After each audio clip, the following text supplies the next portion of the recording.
ఇది సిచ్యువేషన్ థియేటర్లో. ఎందుకన్నా ఇవన్నీ మనకి?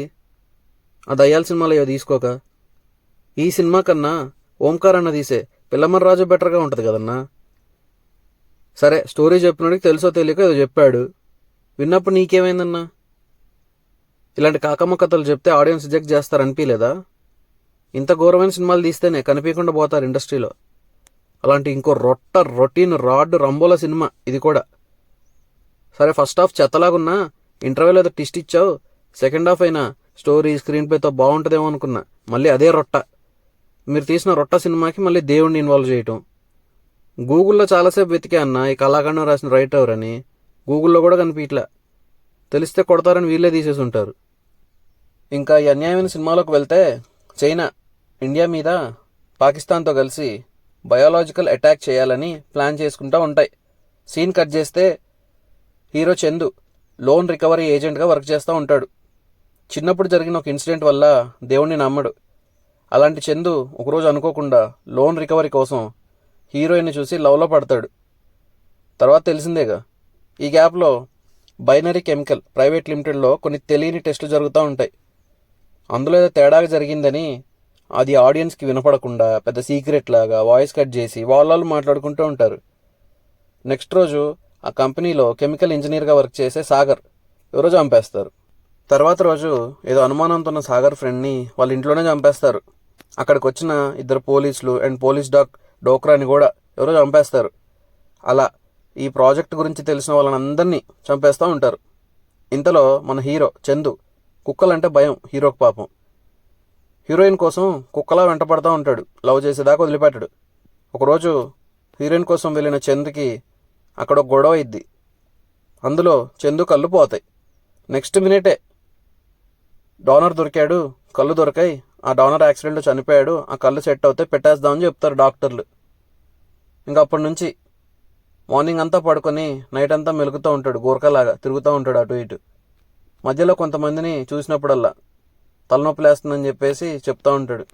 డాక్టర్ని సెకండ్ ఒపీనియన్ కోసం వెళ్ళినప్పుడు అప్పుడు తెలుస్తుంది అసలు విషయం ఏంటి, ఏం జరిగిందో, అసలు కథ ఏంటని. ఇది ఇంటర్వెల్ బ్యాంగ్. ఇంత దరిద్రం చూశాక అనుకున్న ఇంటర్వ్యూలో ఏదో రివీల్ చేశారు, ఏమైనా ఇంట్రెస్టింగ్గా వెళ్తుందేమో అని. కానీ సేమ్ మళ్ళీ అది రొట్ట స్టోరీ. ఇంతకీ పాక్ చైనా ప్లాన్ ఏమైంది అని నన్ను అడగొద్దు.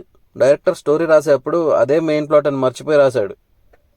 అసలు పాక్ చైనా కలిసి ఇండియా మీద ఏదో ప్లాన్ చేస్తున్నాయి అనేది ఎంత పెద్ద మ్యాటర్, కానీ మొత్తమే డీవియేట్ అయిపోయాడు. మరి చనిపోతున్న వాళ్ళని ఎవరు చంపుతున్నారు, ఎందుకు చంపుతున్నారో కూడా తెలీదు. ఇంత దరిద్రంలో హీరోకి హెడ్లో ప్రాబ్లం ఉంది. అది వచ్చినప్పుడల్లా ఒక బీజిఎం వస్తుంది. ఆ బీజిఎం వచ్చినప్పుడు హీరో కన్నా ఎక్కువ మనకి హెడ్ఏక్ వస్తుంది, ఇరిటేషన్ వస్తుంది. అంత గోలగోలు ఉంది ఆ బ్యాక్గ్రౌండ్ స్కోర్. స్టార్టింగ్లో ఒక మాట చెప్పా, గుర్తుందా? దేవుడు అంటే నమ్మకం లేదు అని. కానీ ట్రైలర్లో చూసినప్పుడు శివుడికి కోపం వచ్చినట్టు చూపిస్తారు. మరి ఇప్పుడు దాకా దేవుడి గురించి ఏం జరగల, అసలు ఎందుకు ఇన్వాల్వ్ చేశారు దేవుడిని? అలా ఉంది రైటింగ్. ఒక్కదానికి సంబంధం లేకుండా ఏది పడితే అదే రాసుకున్నాడు. రీసెంట్గా మైథాలజీ కాన్సెప్ట్కి చాలా క్రేజ్ ఉందని శివుడిని, పాక్ చైనా కలిసి ఇండియా మీద అటాక్ని, కెమికల్ ఇంజనీర్స్ చచ్చిపోతున్నారని మిస్టరీని అన్నీ కలిపి దరిద్రం చేశారు. కుక్క కళ్ళు పెట్టడం ఏంటండి హీరోకి? మరీ వినేవాడు చూసేవాడు ఉన్నాడని ఇంత ఘోరమా? అయ్యో, అప్పుడే అయిపోలా. ఆ కళ్ళకి మెమరీ పవర్ ఉంది. కొంతమందిని చూడగానే డోకరా మెమరీస్ గుర్తొస్తాయి. అసలు ఇది రివ్యూ ఇచ్చే సినిమా కాదు, రోస్ట్ చేసే సినిమా. 1-2 సీన్లు అవ్వగానే అంతే, వెంటనే డోక్రా, దాని మీద ఒక సింపతి, దాని మీద ఒక ప్రేమ వచ్చేస్తాయి హీరోకి. డోక్రా చావుకి రివెంజ్ తీర్చుకోవాలి అనుకుంటాడు. ఎలా ఉందంటే హారర్ మూవీస్లో దయ్యం పెట్టాక పాత పగ తీర్చుకోవడానికి చూస్తాయి కదా, ఇక్కడ డోక్రా ఐస్ రివెంజ్ తీర్చుకుంటున్నాయి. ఇది వీళ్ళు తీసిన సినిమా. అసలు మిమ్మల్ని ఎవరు అడుగుతున్నారు ఇలాంటి సినిమాలు తీయమని కూడా?